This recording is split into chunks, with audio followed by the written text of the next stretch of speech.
Hi, I'm Sean Stone. I have joining me today a former Mossad agent to talk about some current world events. Stick around, this is Buzzsaw. Central Intelligence Agency. It was described by witnesses as...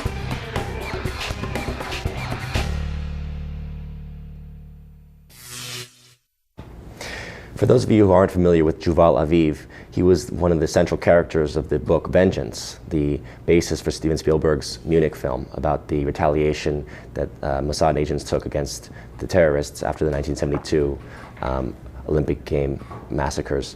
And so Juval consulted with Spielberg on that film, but he's also come under criticism over the years from people who don't like his openness in divulging certain truths or conspiracies, and there are some who would call him a fake, and yet I believe, and many people who vetted him, including Spielberg, that this is the real deal sitting with me. So Juval is here today to talk on a few interesting subject matters, including some of your history, and now you're currently running Interfor, which is a private security firm. Yes. So just to start out, because obviously there's a lot on the internet about how you're the fake Mossad and all this stuff.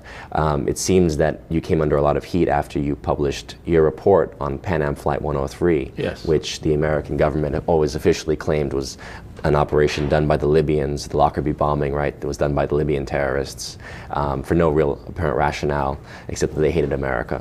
And yet, when your report ultimately led you to a different conclusion. So, do you want to talk about that report, and then we'll get into your other history? First of all, thank you for having me on the show. Of course. Many years ago, when I started as an agent for Mossad, my father told me, you have to remember one thing. If you can't stay the heat, get out of the kitchen. It's not going to be easy. It's easy when they need you and when you're out there and you're in the middle of your glory. But once things are over and the heat starts building up against whoever sent you to do some of this work, they don't know you. They get rid of you, they deny they know you, and which is okay, it's part of the game. But they also say once you're CIA or once you're Mossad, you're always... Of course, of course. That goes with the territory. Yeah.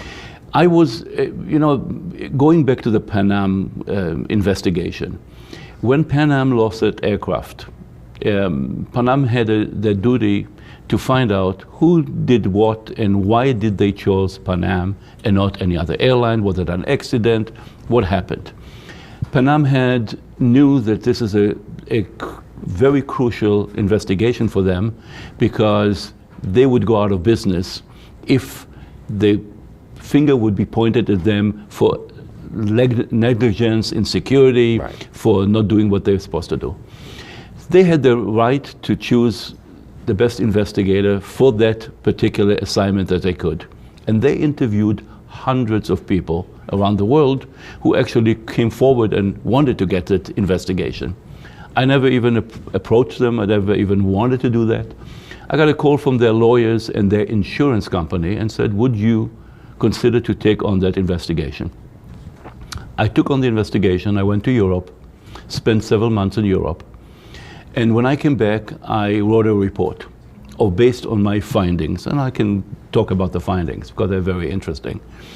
Clearly, it put the finger at our government, allowing an operation to take place whereby CIA agents were hauling drugs from the Middle East, selling it to kids on the street in Chicago and New York, raising money for a slush fund. And it was known, it was the Oliver North time. Those things were not really made up.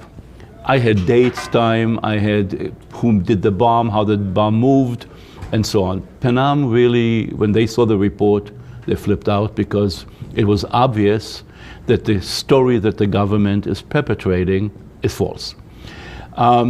I traveled with the chairman of Pan Am to Washington to meet with the head of the CIA, who didn't know that I was the investigator at the table. He thought that I'm part of the legal department of at the beginning, of Pan Am. So the head of CIA said to the chairman of Pan Am, listen, everything in that report is correct. However, you don't understand, you see the trees, you don't see the forest, or whatever. And the chairman said, I really am very upset that you guys have used an American carrier full of American citizens to haul your drugs and to put that whole aircraft in danger. The head of CIA said, you know, one of the things that we will know, who is the investigator who gave you the report? Because a lot of the information in the report must have come from our computers, which means that somebody penetrated our computers. Right. Okay. We walked out of there. The chairman took it to the Hill, talked to several congressmen, talked to the vice president. He was told it's national security, state secret, you cannot pursue it. I realized that the heat was building up, and I decided that I'll walk away from the investigation, because now the CIA, all the effort was not anymore to find out what really happened, is who wrote that report and where did he get his information. So I wanted to shield Pan Am and the insurance from all that heat, and I decided to resign, to just walk away.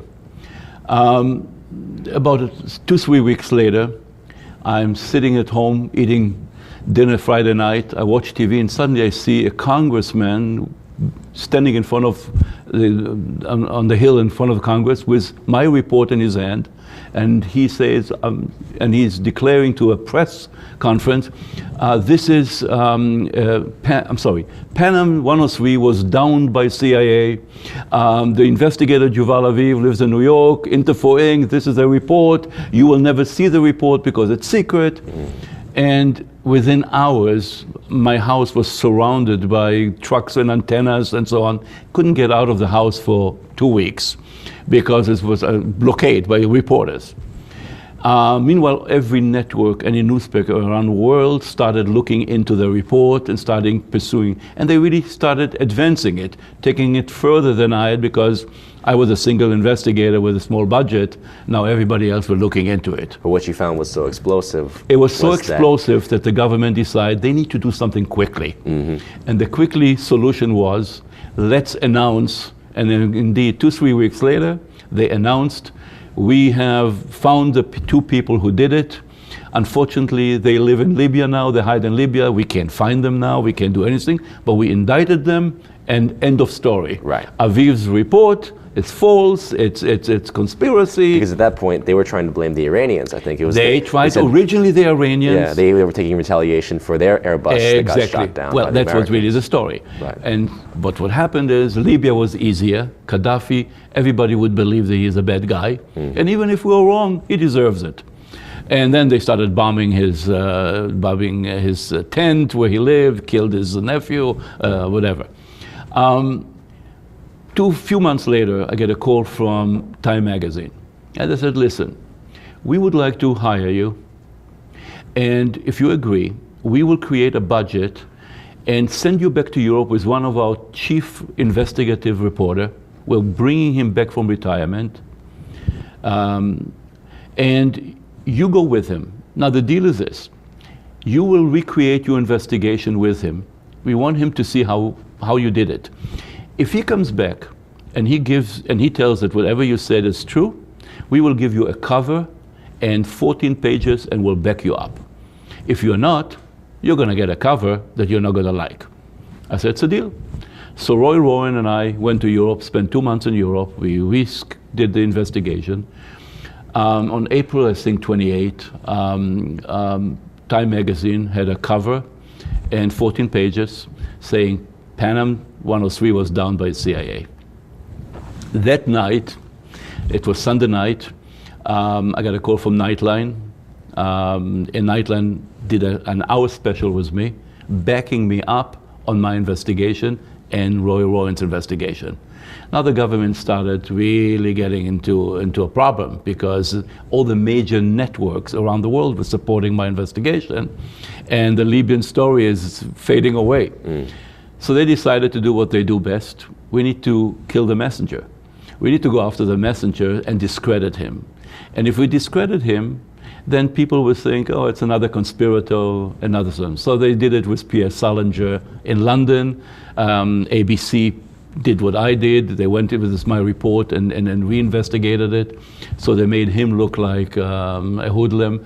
Suddenly, Pierre Salinger, who was a legend, became alcoholic and senile and so on, and faded away. They find the tactic. And I was an Israeli spy who was sent by Israel to make the CIA look bad. And my answer was, when I was testifying in Congress, CIA don't need me to look bad.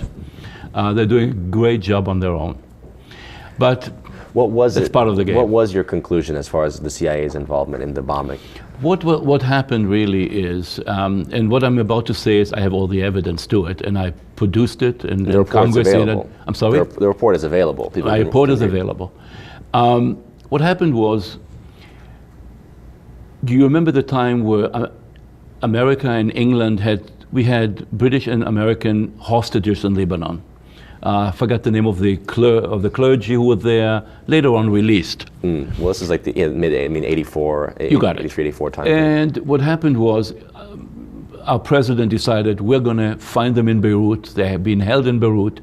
We're going to send the Marines in to rescue them, and it's going to be a big operation. But they have to find them. They need to know what's going on. So they sent 3 agents, 3 Pentagon/CIA. They're the James Bonds of America. 3 guys who went to Beirut to find out what happened on the ground and then create the arrangement for the Marines to hit the beaches and come in and go in.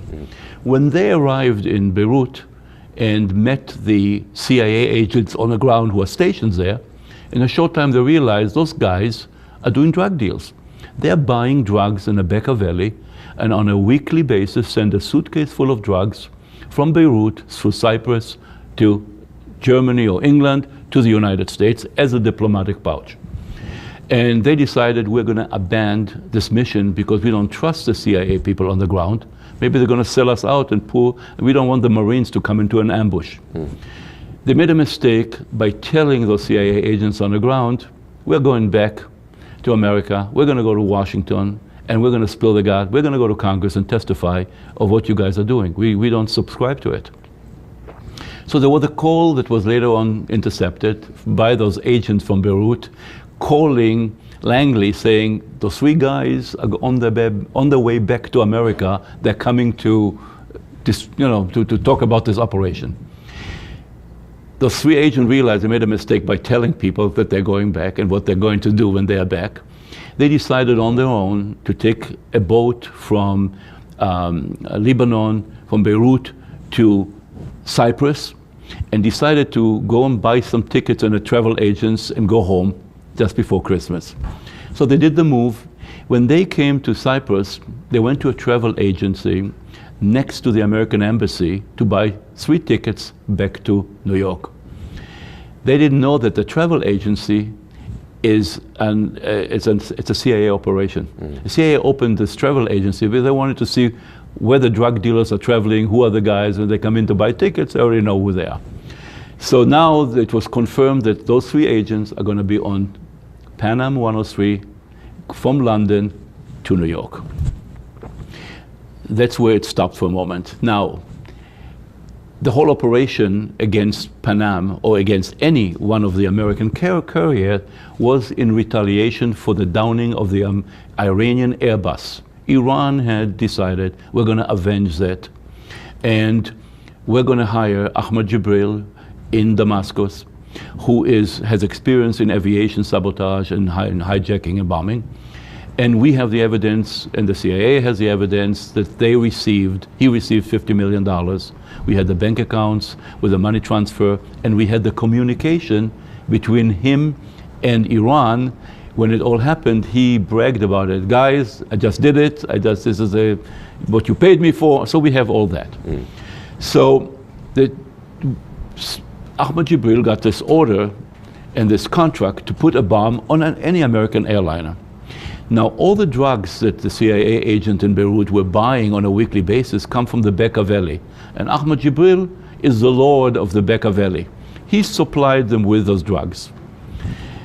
He created the suitcase every week. So he said to himself, I'm going to put a bomb in the suitcase. They'll carry it as a diplomatic pouch. They'll put him on board and I'm safe. That's what happened. Exactly, because they're used to running drugs, so instead of drugs, they swap out the drugs. So how do we know really that all that is true? When I went to Germany, I said, Panam, listen, you're my client. Allow me to do a polygraph test to the 5 baggage handlers in Frankfurt, where the suitcase arrived first before it went to London. And they arranged it for me. 4 of those guys came in. One of them was a Turk who worked there. He said, he admitted right there, before he even was hooked to the machine, he said, yes, every week it's the same Samsonite, brown one. I know what's in it, it's drugs.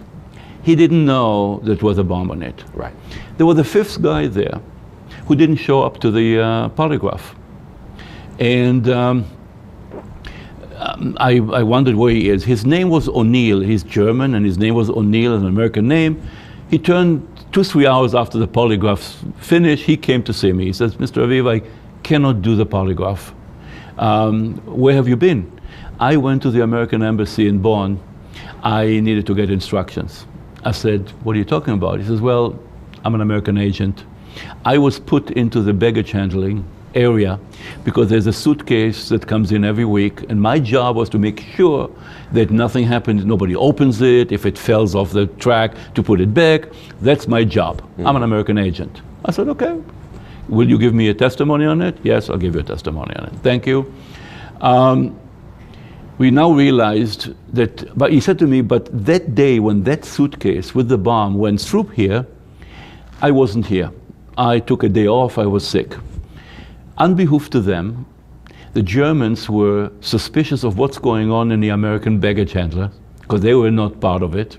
They installed concealed cameras and wanted to watch constantly.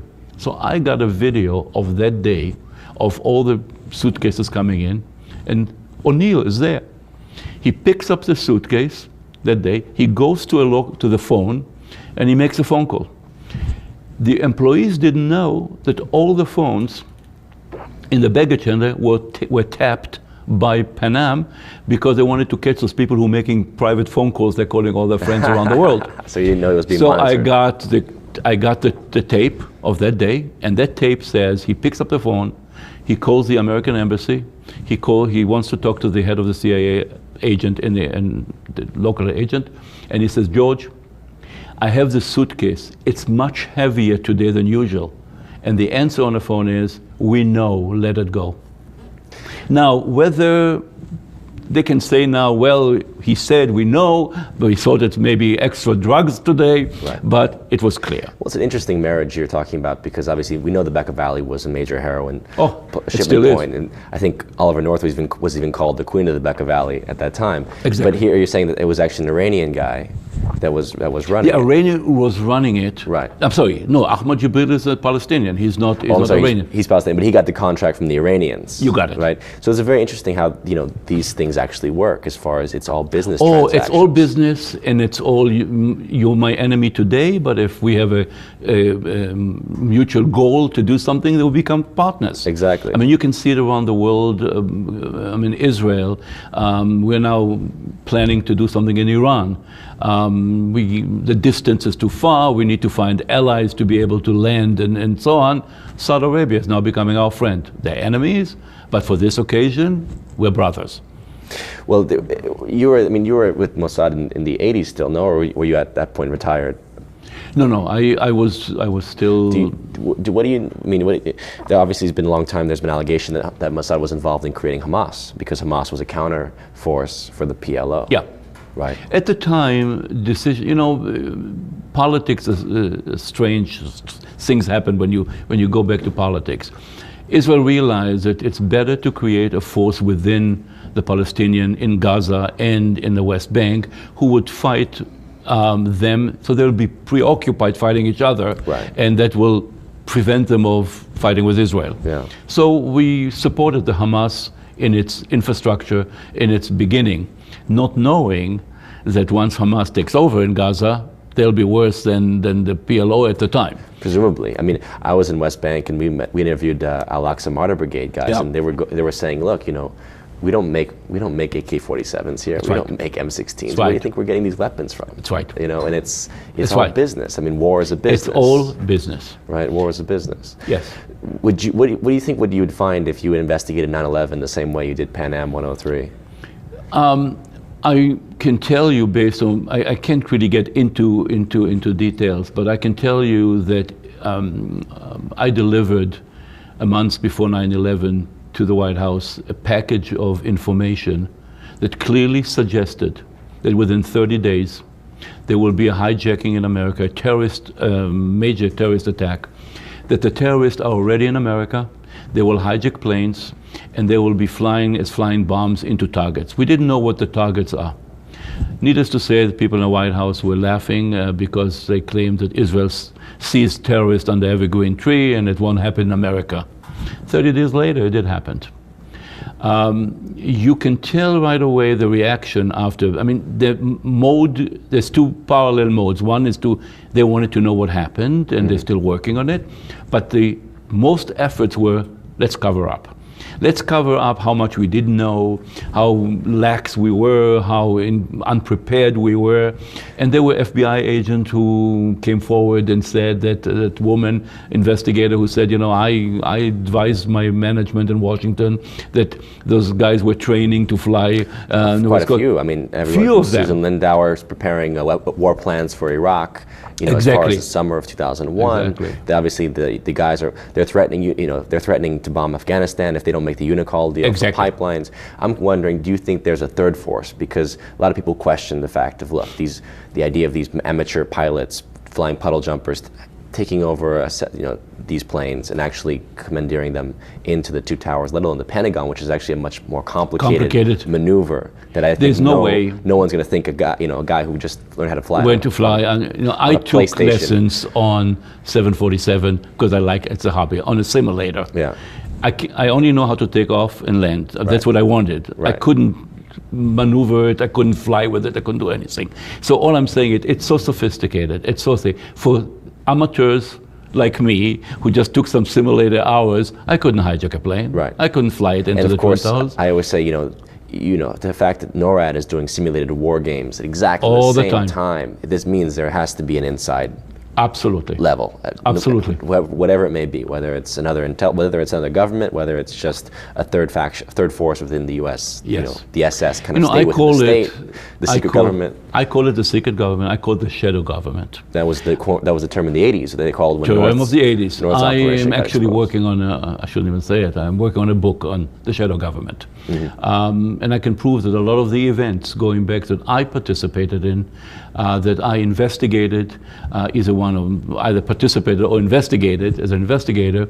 By the end of the day, we're run by the shadow government, and a lot of them graduate from for a fraternity in Skull of Bones at Yale, and I can place them on a scene because I've been there. There's an interesting, scary relationship to Nazi Germany. Let's face it. What it boils down to, remember the Skull and Bones coming originally from Germany, from the Bavarian, maybe Illuminati, and the relationship of George Bush's family to the financing of Hitler and the Nazi Party, right? And then you look at what happened to the Nazis after World War II, and obviously we bring them into our intelligence services for the creation of NASA, for the NSA, CIA, you name it. It's there, right? This third force. And it's just growing, and there's no accountability to what they do. They have their slush funds, they have their own finance, they operate behind the scene, and as soon as you point the finger at them, you are a conspirator, you're a lunatic, you are whatever they want to brand you. Right. And if they do it long enough, and now they have a tool that is really very, very successful for them, is the, all the blogs and all the internet that they can, once they smear you on the internet, it's forever there. You cannot defend it. As soon as you Google I don't even try to defend myself anymore on that, or to try to erase it and so on, because I'm doing well in my business and people know who I am, and those who don't want to know, they don't know. How much would you say the shadow government, let's say working through like a NATO, has infiltrated Israel, the Middle Eastern countries, Russia, or is it, you think, more centralized? No. It originally was in America, and really dominantly domestically, for American operations. because of what's going on around the world. They needed to be on the ground. They needed to have influence on certain governments.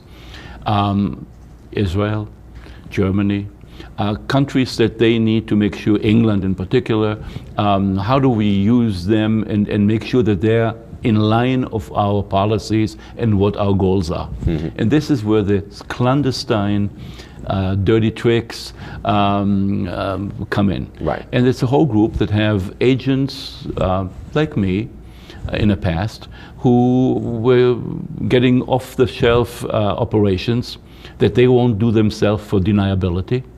And I used to tell my friends when I had to some of those assignments that I used to be more worried about the shadow government trying to get me killed during this one of those operations because I know too much, than really worried about the enemies that I'm going after. Because there was a hate and love and jealousy at the same time. In one hand, they needed me. They wanted me to work on it. On the other hand is, how can they explain that a guy who has a small office in Manhattan is doing international operations that they cannot do, that they clearly cannot do. And they had to explain it. So the explanation is, if anybody asks, oh, he's an Israeli spy. Right. He is anti-American because he's here to, I don't know what, make America look bad. Right, right. And so would you say that there's, I mean, the shadow government is basically like, it's going towards a new world order, that ideology, right? Yes. The idea of one world banking system, the controlling all currencies, control of all governments, ideally. That's really the heart of it. This is what it is. That's what the conspiracy and I think their is. biggest enemy for Tilton was Snowden, and that's coming out. WikiLeaks that came out. It really, see, this is what they're worried about. And look what happened to both of them. Yeah, they're not around, they're not free to operate, and they've been smeared as enemies and so on. But if you look at what really some of the stuff that they have exposed, nobody spends time to analyze what has been exposed.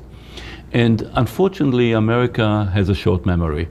You know, if you survive a scandal 2-3 months, you're okay. And for 3 months, all the networks are talking about it day and night.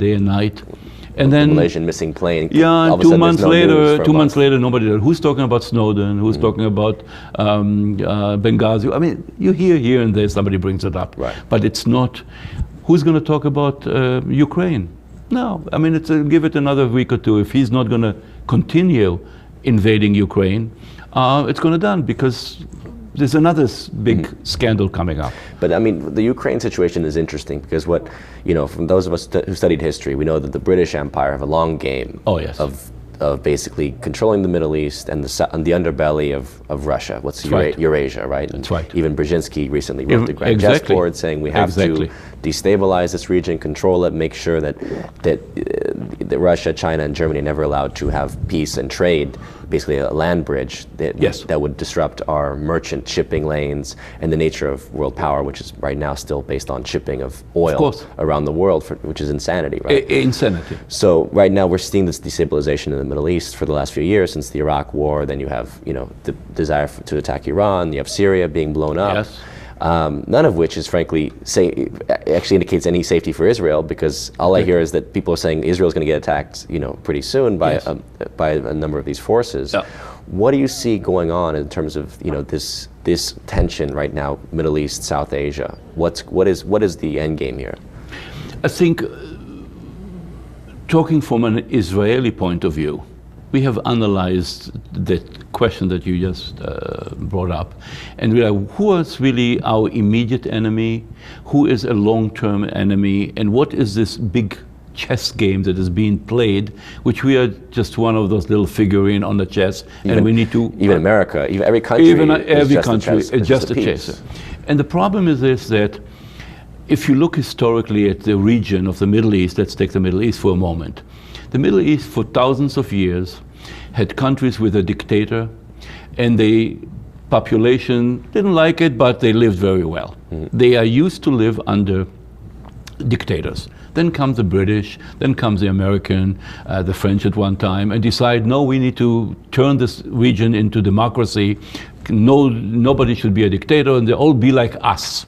Those 5,000-year-old villages who fought each other for thousands of years are not going to be friends overnight just because we decided they should be friends. Especially after the British redrew the map. Exactly. And gave Arabia to the Saud family, for example. Exactly. And now we see, America never reads history, and we don't remember that the Russians were there and had to leave. The British were there, had to leave. Why did we think that we're going to be there and be very successful? So we lost thousands of soldiers. The budgets are astronomical. Our economy is falling apart. If we only had 1 month of budget that goes to those regions, our school system would look different, our health system will look different, but we are there and will never come out. If you go back and look at history, every place that America ever was in war with, we never left. We're still in Germany, we're still in South Korea, we're still in Japan, we're still, you name Kosovo, we're still there. We will never get out of Iran and Iraq. We will reduce our forces, but we'll be there, and we are not leaving. Or become a trade partner. Or become a trade partner. And that's really what's going on right now. Now, the Russians have their own goals of expansion. Putin wants to have this empire back. And he's testing America. He's testing Obama right now and let me see what I can do. Let me see what the reaction will be if I just do the maneuver that I'm doing right now in Ukraine. And it clearly shows a message to our government: you guys have nothing to do, nothing to say about anything that we are involved in right now. You don't have the force and don't have the will to really retaliate. Then you have China, who saw what just happened in the Ukraine and said, you know what, there's some islands that we would like to take over that we always wanted. Let us go and see what America will do, or Japan will do, or South Korea will do if I just invade tomorrow. And I don't want to start a conspiracy, but I'm just saying one of the reasons America has never came out officially on the Malaysian airline and stated what their satellites have picked up in the area. Don't forget, America has the most sophisticated satellites in the world. We can see a golf ball as a brag about. We can see golf balls in any part of the world on the floor. Now, they never stated we have seen suddenly our satellites haven't picked up anything about this plane. China really has not really come out with an official statement because they don't want to. Both countries don't want to show their capabilities. America doesn't want to admit that we can see as good as we do. China doesn't want to admit that they can also do the same. Therefore, they just sit aside and it's all games. Right. It's all this big chess game, maneuvering. So they know where the plane is, but let's let the media just keep playing with this. And then there's, people don't really look at the little details as a good investigator would do and say, those black boxes are good for 30 days. They're beeping 30 days at best, not in the conditions that they're now presumably a few thousand feet underground. The batteries that were on them, the Malaysian airline admitted that they used bad batteries because they didn't store them right. They said that those batteries are not going to be good for more than 15 days. Right. Now it's 35 days, and then we're picking suddenly we're picking all those beeps. I don't want to suggest anything, but I'm just saying people should watch that. Right. Where does it come from? Why suddenly now those beeps are coming and we're picking them up? But what do you think? Who uncovered it? It's a Chinese boat that is really not as sophisticated as one should be. They found the first beeps. Do you think the Chinese took the plane or downed it in the first place? I would bet that the Chinese were involved in hijacking it. They wanted to test the American satellites to see if America will pick it. That's why the changes in attitude of the plane. And nothing to do with anyone on board? Nothing to do with anyone. Well, cargo. Somebody had to hijack it. Somebody had to be on board to take it. No, I'm saying that as far as, it wasn't like for example, the Lockerbie flight was targeting DIA agents. No, but this was not about targeting personally. It's the plane had to move. You don't think it was strange that these people, there was a group of people that were part of one company? I think there were 3 or 4 people. Of course. And the problem is that it's clear that I believe that the Chinese boat who suddenly found those black boxes, brought those black boxes and threw them into the ocean, and now they find them. Because there's no way 35 days later with those type of batteries that it's still going to be. And we haven't found it yet. So, it's just... But so as far as the Chinese, I mean, I think that the Chinese thing with the islands strikes me that they want sovereignty of the islands, not because they're just empty islands, but it could have to do with the gold. Oh, absolutely. The gold situation was stolen from China after Chiang Kai-shek and company took off, right, when they left. They need some leverage. So as far as the gold scenario, your book, Max, talks about the Russians having put their gold supply in Israel at the end of the Soviet Communist Union. Party. The Soviet Union, right? Yes. Having stored gold in Israel Yes. in the mountain where the nuclear facility is kept. Yes. And let me make a statement first. When I was the investigator that was hired to find the circumstances of the deaths of Robert Maxwell. I was hired by the pension fund because he looted all the newspapers' pension fund, and thousands of people lost their pension. In the course of the investigation, actually, for the money that is missing, I found out what happened to him and who really killed him and why and so on. When I wanted to write the book, I mean, I have to be careful because writing in nonfiction and revealing some of the stuff that I revealed there could create, again, since vengeance, it's another book now. So I talked to my publisher, and the publisher said to me, Juval, you should write the book as a nonfiction, and we will make a claimer that everything is fiction based on true event. Right. And so legally, you're immune. So I'm just giving you a person. Yeah. It's fiction based on true events. Yes. No, I have to say that in the... So, but as far as the theory that the Russians... Oh no, all the theories in the book are correct. That the Russians moved their gold, or the Soviet Union moved its gold to Israel. And now it makes me wonder, is that part of the reason there's animosity now between Russia and Israel? Yes. Over that gold that's still probably there, I would assume. See, the Russians have a problem. If they admit and announce that the entire gold treasury of Russia has been moved and is stored and for safety in Israel, they have no collateral, and they're loaning money constantly from the World Bank and loan from Germany and other countries. If they admit that they don't have collateral, or the collateral is gone, there's no loans. They're out of business, they are broke. Israel, of course, not going to admit they have it. America and Germany right now, they also know it's not there, but they have to play the game. They have to continue the game, because if they announce that the gold is not there, then all their loans are gone. And they have loaned billions and billions of dollars to Russia after the Berlin Wall fell.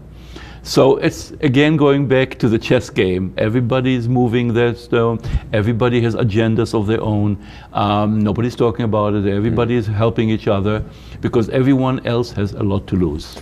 But do you think that Russia would ultimately move against Israel? Because obviously this is something that has come out recently from certain intelligence sources, in America, saying Israel's in a very dangerous position right now. I personally believe that Russia, in its attempt to expand as fast as they do, the economy is not ready for that, but Putin has an agenda. He would need some finance for that. He needs to be independently rich, as Russia was and the natural before gas the gold. Well, I mean, they're a very rich country. Yeah, natural but gas, it's not minerals, enough. They have tremendous resources. It's not enough. Also, they feel that this is a treasury of Russia, and it should go back and belong to Russia. I mean, right. Yeah. And then, do you think how much do you believe the end time scenario, from like the religious point of view, plays up into this apocalyptic scenario of world war centered around the Middle East and Israel? That's a long point of view in the future. I do believe that we are heading towards a third world war. Whether it's going to start in the Far East with in China and so on, whether it's going to do in the Middle East, that will ripple effect and will, like a domino effect, will bring everybody into a war. But we're heading very, very strongly into that direction. Yeah, that's heavy. You mentioned obviously like the long-term enemies and whatnot. Why is Iran such? Why do you think Iran is such considered such an enemy of Israel at this time in history? I was there. I was in Iran during the Shah time. I was part of a group of Israeli agents who trained the Shah's bodyguard. The Savak. Yeah, and I was there, and I know the Shah, and I know when he left, and Israel had to take all their personnel out of Iran at the time. We were very close to Iran. Iran financed, at the time during the Shah, some of our nuclear facilities in Israel, some of our testing, and they really participated in the hope that they're going to get the derivatives of it. South Africa was the other country who participated with Israel. Israel understands now the mentality of the Middle East. If Iran becomes a nuclear country, other countries in the Middle East will have to do the same. Saudi Arabia already announced if this happens, they will arm themselves. Now you're getting into countries that Israel doesn't trust that they can keep those nuclear facilities secure, and that nobody else can take advantage of it, and so on. So it's not so much that Iran is an enemy. Iran will trigger a big move in the Middle East, going into nuclear, going into that area. So we need to contain Iran. That will give a message to everybody else, because if we are going to stop Iran of becoming a nuclear country, Saudi Arabia should know that as a neighbor of Israel, we will do the same to them. But you know, as you know, the Shah was the first one to actually begin the project of building a nuclear, idea of building a nuclear with Israel facility. Correct? Yes, with Israel. But why not go, for example, for the thorium option? Thorium is something that's actually it's a nuclear power source, but can't be weaponized. You know, why not put that on the table and say, look, you know, we'll support the thorium-based enrichment. I can tell you that they already did. Israel has agreed with America to discuss it. Iran said no. We have a plan, and this is what we want to do. Right. And Iran hasn't really used their little ace in the card, saying, "Hey, Israel, you have nuclear. Right. You are a nuclear country. You've built bombs, and nobody supervised you, and nobody has put you under restrictions, and so on.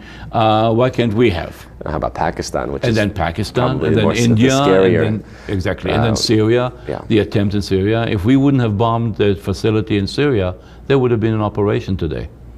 Really? Yeah. They were that far advanced. Very far, because it was done by Iran and North Korea. And most of the people who died in that facility were North Korean and Iranian scientists. It's interesting, isn't it? It's the real nature, as you said, of politics is business. At the end of the day, right now, you know, the rogues, the so-called rogue states, you know, the Iran, North Korea, you know, China and Russia are on the border of being rogue states, right? Yes. But do you think that they are actually opposed to the shadow government, or do you think that we're talking about that rules in the West, or do you think it's the shadow government? It's really all behind just a game? Yes, it's all a game. Absolutely, absolutely. It's an interesting interpretation. I really look forward to reading the book when it comes out. I'm working on it. How can people follow you? Is it? I mean, I guess just wait for that's the next publication from you, or do you publish articles? No, I don't do anything about it until reports? it's done, and it has to be very careful, because this is really the heart of the conspiracy. The conspiracy. This is the heart of what they're worried about. Exactly. The exposure of the thing. So I'm dancing around it right now. Well, thank you for joining us today. And thank you for having me. Of course. I really enjoyed it. Pleasure. Thank you, Juval. Thank you. Well, there you have it. Very sobering interview, but with a very informed man, Juval Aviv. Be certain to check out his book Vengeance and his report on the Pan Am 103, and he also did a great book called Max. So he's done quite a bit of research and work in this field, as you can tell from this. And this is Sean Stone signing off.